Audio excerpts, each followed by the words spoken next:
So this is 5 quarterbacks and what I'm going to do with them if I have them or whatever. So it's going to be hold the drop. The first quarterback is going to be Matthew Stafford of the Detroit Lions.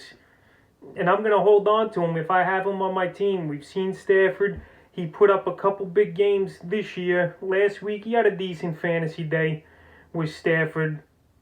So I'm going to hold on to him. He's good for 20, 25 points a week. In most weeks is Stafford. His bye week is over. He's got good weapons in Galladay and Swift out of the backfield now. And Marvin Jones if he could get going. So Matthew Stafford, he's a solid middle-of-the-pack quarterback that you play when the matchup is right. So I'm going to hold on to Matthew Stafford. The next guy is Teddy Bridgewater.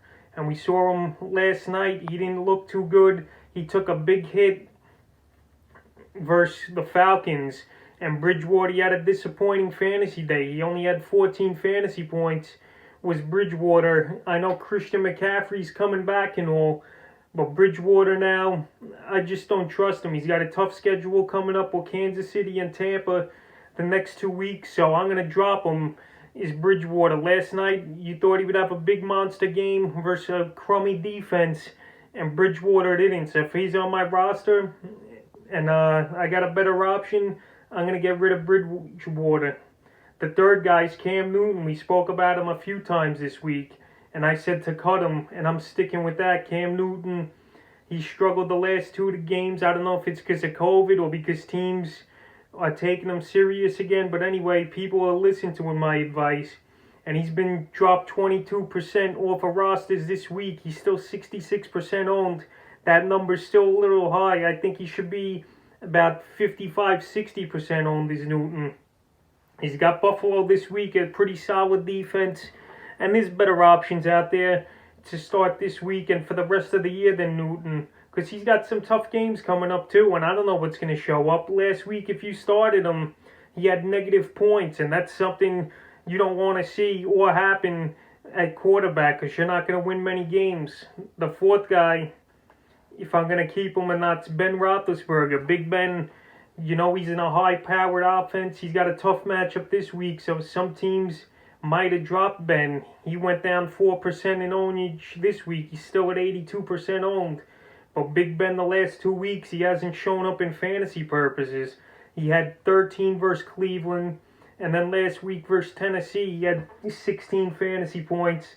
So Ben, I don't know this week what he'll do versus a tough Baltimore team. But I'm sticking with Ben anyway. It seems like as the year goes on, he gets better over the years. Because he started off the fantasy season with 4 great games.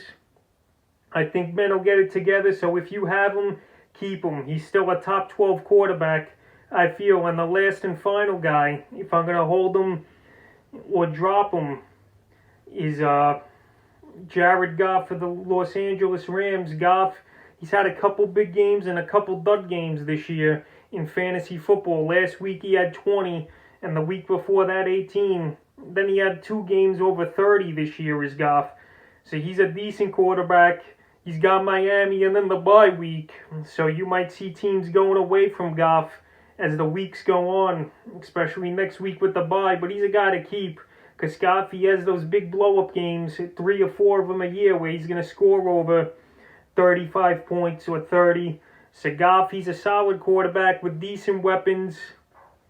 He's got Henderson's been pretty good out there. Akers, I think, is going to emerge. He's got Woods and Kupp. Gerald Everett's been decent. So Jared Goff, I think he's a solid quarterback and definitely a good guy to have to fill in for the bye weeks. I know I'm using him this week in one league for the bye. So that's 5 quarterbacks. Should I keep him or drop him for week 8 of the fantasy football season?